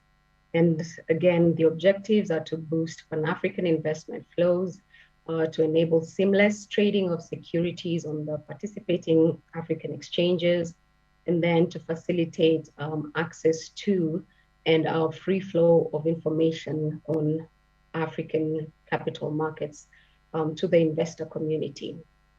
And then we also aim to promote innovations in product creation and also and the services that are currently provided within these exchanges. So, and also part of that, it is very important that to build capacity for regulatory and policy formulation and standards harmonization within these exchanges, or generally within the African markets. And we also, and the biggest one of all is to address the lack of depth and liquidity. So what we, in the first phase of this project, we have so we have the 7 largest African capital markets, which represent about 90% of Africa's market capitalization. And these exchanges are the Nairobi Securities Exchange, Johannesburg Stock Exchange, Casablanca Stock Exchange, the Nigerian Exchange Limited, the Stock Exchange of Mauritius, the Egyptian Exchange, and BRVM. So the expected outcomes of these, of the project itself, is that we will give access, or rather all investors will have access to the linked exchanges with a market capitalization of about 1.5 trillion in equity market capitalization. So that is, that figure is as of December 2021. And then we also hope to, provide visibility to domestic and global institutional investors, so that they have access to the African markets and be able to, come in and trade within the African exchanges.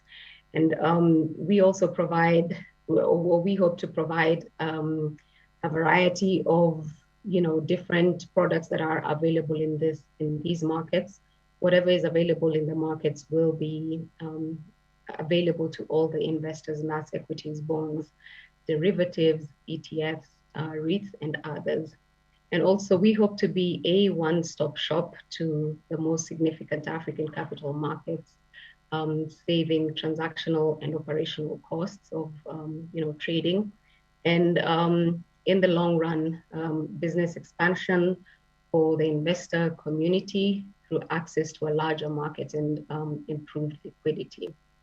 We also hope to facilitate innovations in services and investment products, thereby increasing and diversifying opportunities for Africa's investment community. So in a nutshell, the value add of the African Exchanges Linkage Project is we will be able to connect 7 exchanges and onboard more than 30 brokers, stockbrokers and securities dealers, and then give access to 14 countries and again 1.5 trillion and more of assets, and also to provide to give access to Africa's largest companies, which will be available for trading through the platform.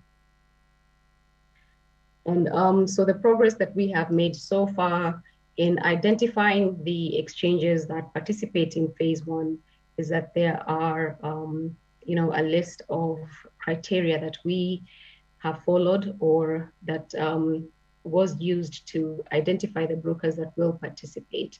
And so we looked into the regulatory considerations of each of the markets. We also studied the custody and settlement processes in these markets, and big on definitely cross-border trading is foreign exchange management and settlement, and then the general view of the market environment, and and then the taxation on investments and securities, dealing processes in these markets, and an order routing system for third-party trading.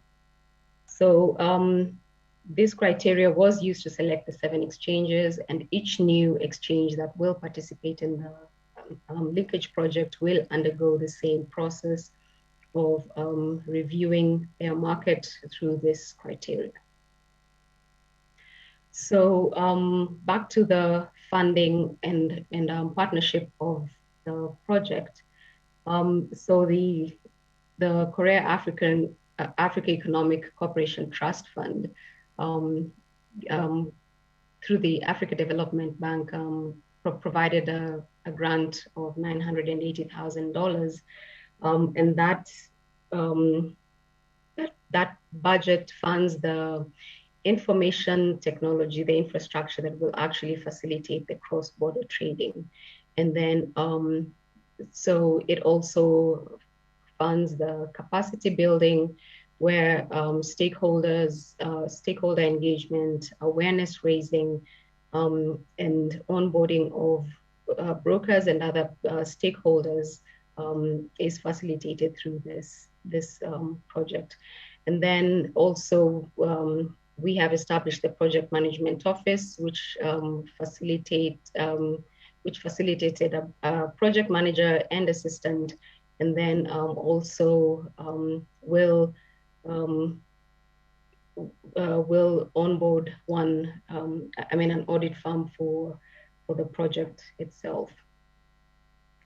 So achievements that we have made to date, as of May 2022, obviously we have onboarded the 7 exchanges, and then we have partnered with DirectFN Limited for the design and the implementation of the African Exchanges link, the AELP link, which is the technology platform that will facilitate the cross-border trading. And then, so through these participating exchanges, we are connecting the exchanges to the link itself. And we will link these exchanges for market data and for information flow, so that traders are able to view the liquidity positions and the order books of, or rather market depth of the exchanges that they're interested in.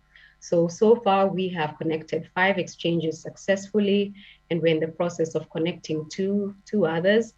And also in the process, we have had 30 brokers that have been selected to participate in this pilot phase, which is phase 1.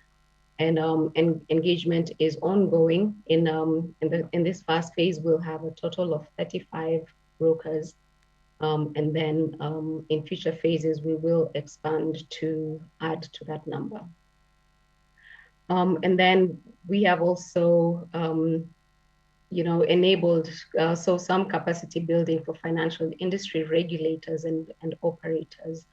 We've had training programs that are targeting financial industry, which has successfully been organized. Some processes have been supported by the Africa Development Bank. And so in March of 2021, we launched a website where we share the information about the project. And in future phases, this website will also be used to share research information and research papers that will be available in all the markets.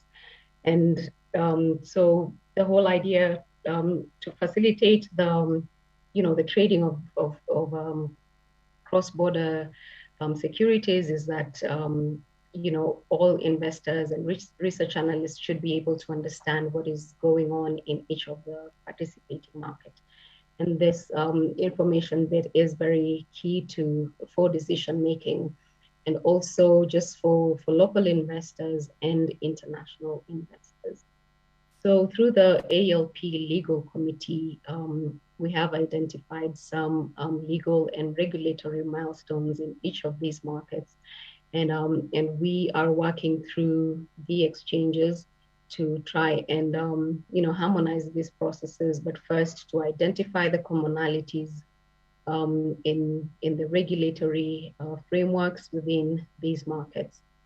And then we have also successfully finalized a investor appetite survey of about 50 asset managers and other institutional investors within 7 exchanges. So as we onboard more exchanges, this will be a process, part of the onboarding process, to understand the market appetite or the market processes and interest in cross-border trading. And then in 2019, we have successfully established the African Stockbrokers and Security Dealers Association, ASDA, which is a platform for security dealers to collaborate on capital market integration and product innovation. So ASDA has played a key role in especially mobilizing the stockbrokers that will participate in this process. And going forward, just like the ALP itself, and ASDA is a key partner or a key component of the success, to the success of the project. Again, the establishment of the Project Management Office, which oversees the implementation, the creation of content to be shared with the markets, and also the processes that, just to basically ensure the success of the implementation of the project. And then, so the AFCFTA, we also do partner with them, or rather ALP has been designed to align with the objectives of the AFCFTA, which is to establish a single and liberalized market, and to aid the movement of capital and people, to facilitate the investment, and to deepen the economic integration of Africa within the African continent. So the next steps that we will go into, going forward is we will continue to increase the communication and the information dissemination within Africa and without Africa, to highlight the possibilities that currently exist in the African markets. And so we hope to launch the ALP Link platform in 2022, and we hope to do this sometime in September. But this is an ongoing process as we finalize the integration of the exchanges and the stockbrokers that are currently participating. And then, wide participation is key, again, to the success of the project. So what we anticipate to do in phase 2 is to scale to include more African securities exchanges beyond the 7 exchanges in phase 1. So we already have begun the process of onboarding Ghana Stock Exchange and Botswana Stock Exchange, who are lined up to join phase 2 and to be integrated onto the ALP Link.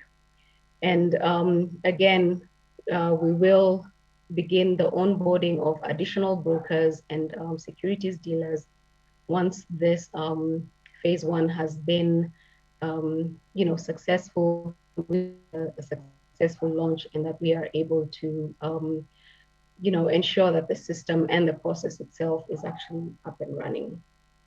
And then a big part of this also is a regulatory harmonization, because, the market integration really goes beyond just the, the technical aspect. So beyond that, there's a lot of information that has to be shared within the markets. And so the regulatory harmonization is a big part that will enable cross-border trading. So this is a big component of what we hope to achieve in phase 2 and other phases, because it will be an ongoing process. But that will form a big part of that process as we go forward.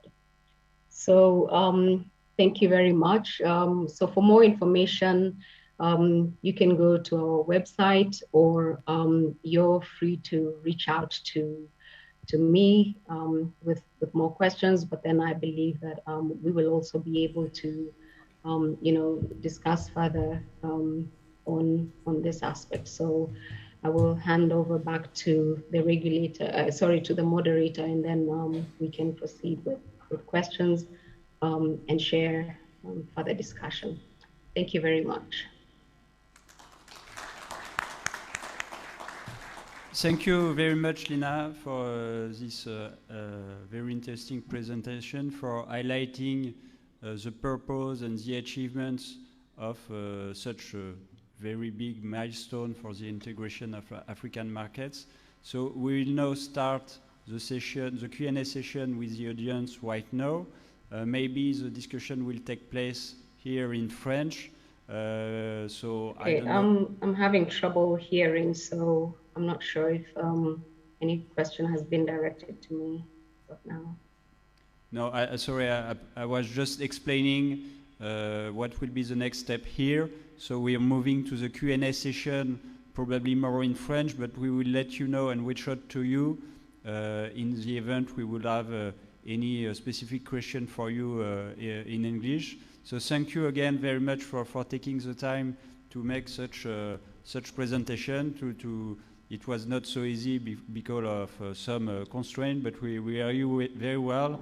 And again, thank you in the name of, as a moderator, and in the name of the audience right now in Casablanca. Thank you very much. So, maintenant, peut-être, je reprends le français. Hein. Si vous avez des questions, y compris sur ce projet, l'African Exchange Linked Project, ou pour rebondir sur des éléments de la table ronde, notamment on a parlé de stratégie d'intégration, de petits pas, moyens pas, grands pas, d'aspects technologiques, juridiques ou autres, n'hésitez pas, après tous ces échanges, à poser des questions aux participants de la table ronde. Voilà, on a quelques minutes pour échanger sur ces sujets passionnants. Alors oui, je vois monsieur qui... Bonsoir, je m'appelle Emmanuel Diarra. Je suis le président d'une société de conseil, GFS Capital Partners. Mais très récemment, j'étais le chef de division des marchés de capitaux à la Banque africaine de développement. Et à ce titre, j'ai eu le privilège d'initier et de lancer ce projet AILP. Ceci dit, je voudrais vraiment féliciter le panel pour leur réponse aux différentes questions, mais je me permets d'attirer l'attention sur un certain nombre de points. Premièrement, je pense que si on parle d'interconnexion des bourses, ça veut dire qu'il y a possibilité de circulation du marché des capitaux, que les capitaux peuvent circuler. Or, il y a des obstacles structurels à ce niveau. Par exemple, c'est dommage qu'il n'y ait pas d'institutionnel à cette manifestation, mais certains institutionnels, tels que les compagnies d'assurance, ne peuvent pas investir au-delà de certaines zones. Ceci veut dire quoi? À supposer qu'il y a une compagnie d'assurance, je ne sais pas, à Abidjan, etc., ne peut pas acheter des obligations émises au Kenya, ou etc. Donc ça, c'est un obstacle qui ne dépend pas des régulateurs ou de qui que ce soit, mais c'est un obstacle structurel qu'il faut qu'au niveau institutionnel, au niveau des politiques, comme je ne sais pas, c'est le secrétaire général du conseil régional qui a parlé de ça, il faut une volonté politique. Et ça, par exemple, ce sont des verrous qu'il faut sauter. Sinon, ça ne sert à rien d'interconnecter si on ne peut pas faire des placements, s'il y a des obstacles de ce genre. Donc ça, c'est un premier point. Un deuxième point concerne les sociétés de bourse. Ce sont eux qui vont faire le marché. Ce sont elles qui vont faire le marché. Mais est-ce que toutes les sociétés d'intermédiation ont les qualités requises pour faire ce genre d'investissement sur d'autres marchés? Est-ce qu'il faut que ce soit une approche universelle pour toutes les SGI ou bien avoir une approche sélective? Ça, c'est une autre question. Un troisième problème concerne certains points tels que le blanchiment des capitaux. Vous savez, en ce qui concerne le blanchiment de capitaux, il y a des pays qui sont très stricts sur ça. Et je vois que, par exemple, un pays comme l'île Maurice n'est pas prêt à partir sur un schéma de connexion de bourse, etc., s'il n'est pas sûr que ceux qui vont investir, etc., s'il n'est pas sûr que toutes les exigences en matière de lutte contre le blanchiment sont là et qu'il y a une carte, vraiment une carte blanche, quoi, vraiment une carte pour pouvoir investir. Ça, c'est une préoccupation dont il faut tenir compte. Je ne sais pas, nous avons des éminents juristes dans le panel, peut-être, ils pourront nous dire un peu ce qu'on peut faire dans ce sens. Ensuite, un autre problème concerne en matière d'éducation financière. Vous avez parlé des universités, etc. Je vous rappelle qu'en 2012, il y a eu un jeu de bourse. Les jeux de bourse sont des vecteurs qui facilitent effectivement cette éducation financière parce que c'est du concret.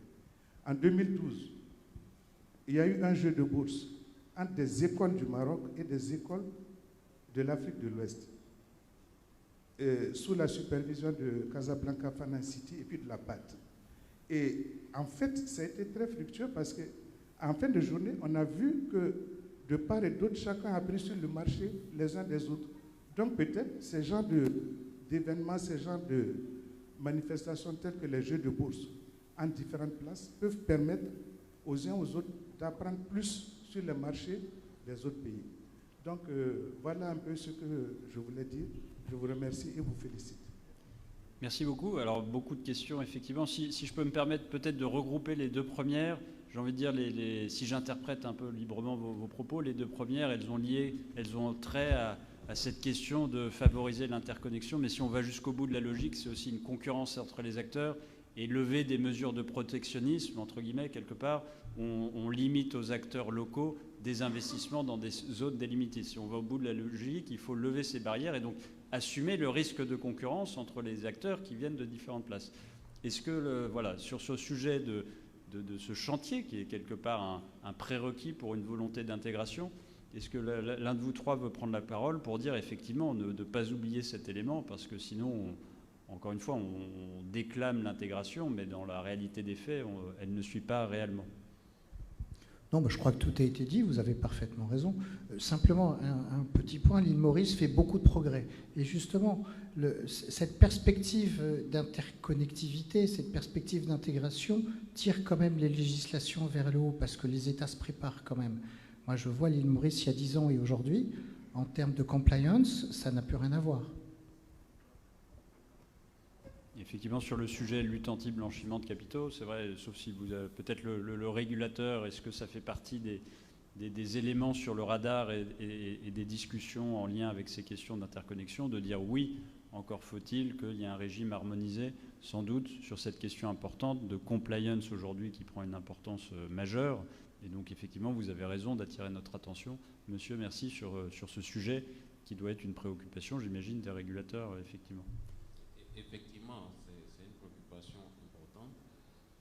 D'abord, sur le projet Alep, je voudrais également féliciter les bourses, en tout cas les 7 bourses qui tirent le projet. Et ça fait un certain temps qu'elles travaillent sur le projet. À un moment donné, probablement que les régulateurs de ces plateformes-là, de ces 7 bourses-là, vont devoir s'asseoir pour regarder où est-ce qu'on en est, comment le projet doit se projeter pour s'assurer qu'il faille soit faire des aménagements au cadre réglementaire existant ou bien si avec le cadre réglementaire existant le projet peut se dérouler de façon satisfaisante. Alors sur la question de la lutte contre le blanchiment, comme vous le savez, chaque pays est screené par les autorités internationales, il y a des évaluations et aujourd'hui le le secteur financier ne peut pas être, le secteur financier particulièrement le marché financier ne peut pas être le ventre mou de cette surveillance-là. Donc à un moment donné, effectivement, il faudra qu'on s'assure que les règles sont les mêmes, ou en tout cas qu'on assure un même degré de conformité à ces règles-là. En ce qui concerne le marché financier de l'UMOA, nous, depuis 2019, on a actualisé notre cadre réglementaire, on l'a conformé aux standards. Et aujourd'hui, on est en train de travailler avec les acteurs à assurer une totale conformité. Donc, on travaille avec eux à améliorer le profilage des clients, un certain nombre de thématiques à travers justement des outils technologiques. Donc, effectivement, si on doit s'interconnecter, si nos acteurs montent patte blanche, effectivement, il faudra qu'on s'assure que les acteurs des autres places financières également satisfassent aux mêmes règles. Alors, Rally Dayouch, alors, est-ce que vous voulez apporter sur le point de la fluidité des marchés de capitaux, moi j'ai commencé mon introduction effectivement en disant que la première définition d'un marché financier intégré, elle repose sur la gestion de liquidité avant de gérer le risque de change ou le risque des politiques nationales. Et là, je suis complètement d'accord. Un institutionnel, s'il est contraint de partout en termes de risque de change ou de contrôle des changes ou en même temps de risque sur la politique monétaire de chacun des pays, ça ne marchera pas. Donc là, il y a un sujet majeur qui est effectivement la problématique à la fois de la monnaie, la problématique des marchés, de l'interconnexion des marchés interbancaires et de la fluidité des marchés de capitaux.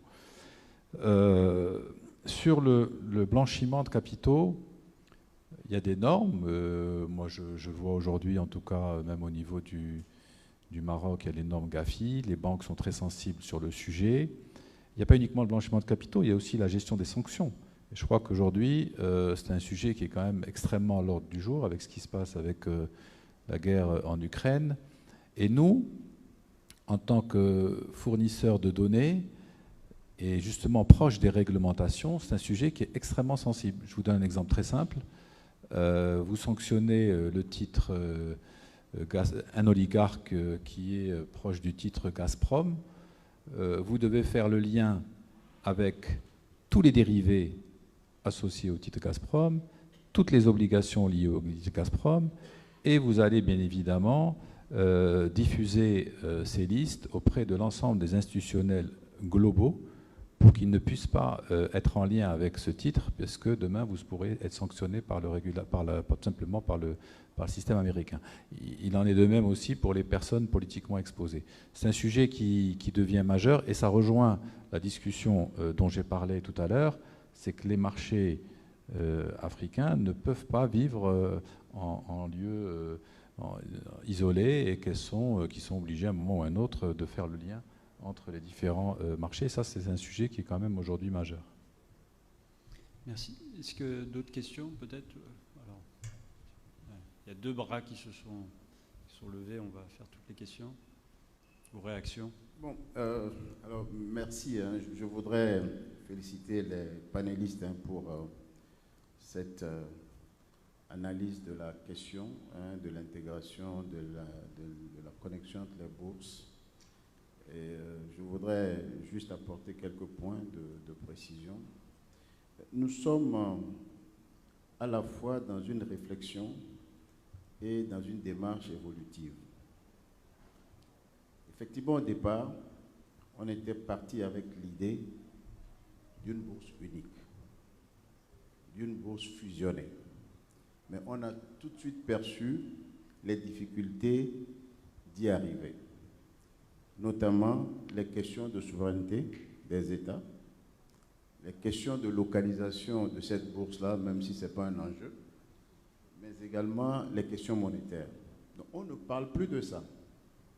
En tout cas, pour l'instant, nous ne parlons pas d'une bourse africaine unique, fusionnée. Nous sommes descendus dans la réflexion vers la question ou les questions de double, triple, quadruple cotation. On a vu les contraintes, on a vu les difficultés, on ne parle plus de ça non plus. Nous sommes arrivés au 3e niveau de l'intégration et nous avons bien analysé le sujet. au niveau des différentes sous-régions. Et nous avons relevé un certain nombre, je dirais, de contraintes qui doivent être surmontées. Et par conséquent, même s'il doit y avoir intégration régionale, ça ne peut que se faire par plusieurs phases. Au sein de la CEDEAO, par exemple, nous avons déjà une communauté économique. Nous avons identifié 3 phases. La première, c'est la phase de l'accès sponsorisé, comme on le voit partout dans le monde. Vous voulez intervenir sur une bourse, vous passez par un courtier local, vous avez une convention, vous exécutez vos ordres sous sa responsabilité et le règlement livraison se fait sous sa responsabilité. Ça, c'est facile. Il n'y a rien de sorcier à ça, ça se fait partout. Bon, nous avons regardé cette possibilité et nous avons même déjà fait une transaction entre le Ghana et le Nigeria, je dirais, sous la forme de cet aspect sponsorisé. Mais nous avons vu effectivement les problèmes d'harmonisation de la régulation, nous avons vu les problèmes monétaires, etc., qui nous ont amenés à se dire, pour passer à une deuxième phase, qui est celle de l'agrément unique ou du passeport commun pour les intermédiaires de la CEDEAO, il nous faut surmonter un certain nombre de sujets, de contraintes. Par exemple, il y a de gros courtiers au Nigeria, il y a des petits peut-être dans l'UEMOA.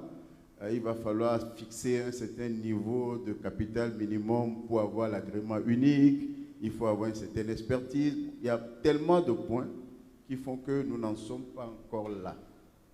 Mais la dernière phase qui est encore plus compliquée, c'est la phase de la plateforme unique de cotation et même de levée de ressources, avec la reconnaissance mutuelle de visa et tout ça. On a compris que ça doit être une démarche progressive, de long terme, impliquant tout le monde. Les intermédiaires de marché, les bourses, les régulateurs, les autorités monétaires, etc. Donc ça, nous sommes dedans. Mais ce dont on parle ici, et c'est le dernier niveau où nous en sommes aujourd'hui, on parle de lien. On ne parle pas de fusion, on ne parle pas d'intégration, on parle d'interconnexion. Je pense qu'il faut que ce soit clair. L'AELP, c'est une interconnexion des bourses. Et les objectifs ont été présentés. C'est pour accroître la liquidité, c'est pour encourager les transactions entre les bourses africaines et les investisseurs africains, c'est pour encourager justement les réformes, enfin marquer, créer le cadre des réformes pour pouvoir faire évoluer l'interconnexion vers l'intégration. Donc c'est ça que nous sommes en train de faire. Alors le constat est bien simple. Nous savons qu'il y a des contraintes de faire partir de l'argent du Maroc vers l'UEMOA, de l'Afrique du Sud vers le Kenya, du Kenya vers le Nigeria, oui. Mais il y a des investisseurs qui ont envie d'investir dans d'autres pays africains et qui ont la possibilité de le faire. Tout ce qu'on s'est dit, mais pourquoi ne pas permettre ça? Avoir la plateforme qui leur permet. Maintenant, quitte à eux de pouvoir se conformer à leur réglementation de change pour faire, je dirais, les transactions. C'est tout ce qu'on fait à ce stade-ci. Donc, l'idée pour nous, quand on a la plateforme, c'est qu'on a l'affichage d'un carnet d'ordre unique et nos amis revendeurs d'informations greffent sur cette plateforme-là des analyses. Tout à l'heure, j'ai vu sur l'écran, on prend la BRVM et un secteur d'activité, une valeur donnée, on compare tout de suite cette valeur-là à une valeur marocaine dans le même segment d'activité et l'investisseur décide s'il va investir sur la Sonatel ou sur Maroc Télécom ou sur l'Onatel. Mais il fera la même démarche que tout investisseur fait aujourd'hui. Nous avons ouvert nos marchés aux investisseurs internationaux qui viennent investir au Nigeria, en Afrique du Sud, à la BRBM, au Maroc. Mais pourquoi les investisseurs africains ne le feraient pas? Donc, donnons-leur l'outil, donnons-leur la porte d'accès pour pouvoir le faire. C'est tout ce qu'on fait à ce stade-ci. Mais nous savons qu'il y a un long chemin encore à parcourir pour arriver à l'intégration. Je pense que c'est fondamental et il est important qu'on clarifie ça. Nous ne sommes qu'au stade de l'interconnexion. d'une plateforme de visualisation d'un carnet d'ordre unique et de décision d'investissement. Voilà ce que je voudrais dire. Merci pour cet éclairage. Une réaction, Laurent, je vous vois prêt. Non, la seule réaction, c'est que vous auriez dû être ici, cher monsieur. Alors, éventuellement, peut-être une ou d'autres questions. J'avais vu un bras se lever, mais la personne n'est plus là. Est-ce que... Alors, s'il n'y a pas de questions, je vous propose de clôturer cette table ronde. Je remercie encore chaleureusement nos 3 participants pour ces échanges éclairants et Madame Tony qui s'est connectée à distance. Merci à tous. C'est la clôture de cette journée. Je passe la parole à notre maître de cérémonie qui fera sans doute ça mieux que moi. Et voilà. Merci beaucoup. Merci Jean-Christophe. Ne partez pas trop vite parce qu'il y a la photo de famille avec vous. Donc je demande que le photographe se rapproche. Alors, donc, c'est une interconnexion. Ça change tout parce qu'après l'intervention du directeur général, enfin du président de l'ASEA, on n'a plus de questions. Donc, est-ce que ça veut dire qu'on n'a pas besoin de changer les régulations, tout ça, rien? On n'a rien à faire en fait. Donc c'est fini. Voilà. C'est-à-dire, à la limite, si je suis une compagnie d'assurance, j'ouvre peut-être un compte au Nigeria, et puis si je veux acheter des titres, ben, je prends l'argent sur mon compte là-bas. Donc finalement, je veux dire, c'est une interconnexion en fait, c'est pas une intégration. Les règles restent les mêmes, rien ne change, et ils ont trouvé la solution. On interconnecte, je veux acheter un titre à Casablanca, ça m'intéresse, j'appelle mon CGF Bourse qui parle à une SGI ici, et puis après on achète le titre, et puis c'est incroyable ça. En fait, c'est une innovation.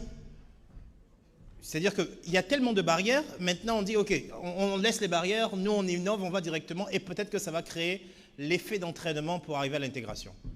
Merci. Je prie que l'assistance salue AELP, oui, Project, parce que ça change complètement notre... ouais, c'est ça que j'appelle changement de paradigme. Parce que là, on a discuté sur l'intégration, on a même essayé de voir avec les juristes comment est-ce qu'on va régler tous les problèmes juridiques, et à la fin, on se rend compte que non, en fait, il n'y a pas trop de problèmes juridiques. En tout cas, c'est très clair. Demain, on va parler des PME. Comment on fait pour attirer, on a parlé aujourd'hui lors de la séance introductive, comment on fait pour attirer les PME, le retour d'expérience du Maroc, de la Côte d'Ivoire, de la BRVM, mais également les PME, qu'est-ce que les PME ont à dire pour se faire financer à long terme sur le marché. On parlera, c'est la dernière séance. Juste avant ça, on parlera, non, la dernière séance, c'est sur les produits dérivés. Donc on parlera après ça des produits dérivés. Parce que j'ai demandé pour Casablanca, on n'a pas encore de produits dérivés sur la bourse. Sur la BRVM, ce n'est pas encore le cas, mais il semblerait qu'on soit en train d'y aller. On va en savoir plus demain. Et la journée va commencer par, mesdames et messieurs, les solutions alternatives, donc les nouvelles tendances en matière d'instruments. On va parler de green bonds, on va parler de corporate bonds, on va peut-être parler de finance islamique. Je ne sais pas si ça fait partie des sujets qui sont abordés.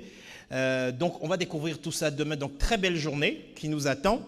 Et on va voir donc demain comment complètement révolutionner nos marchés des capitaux.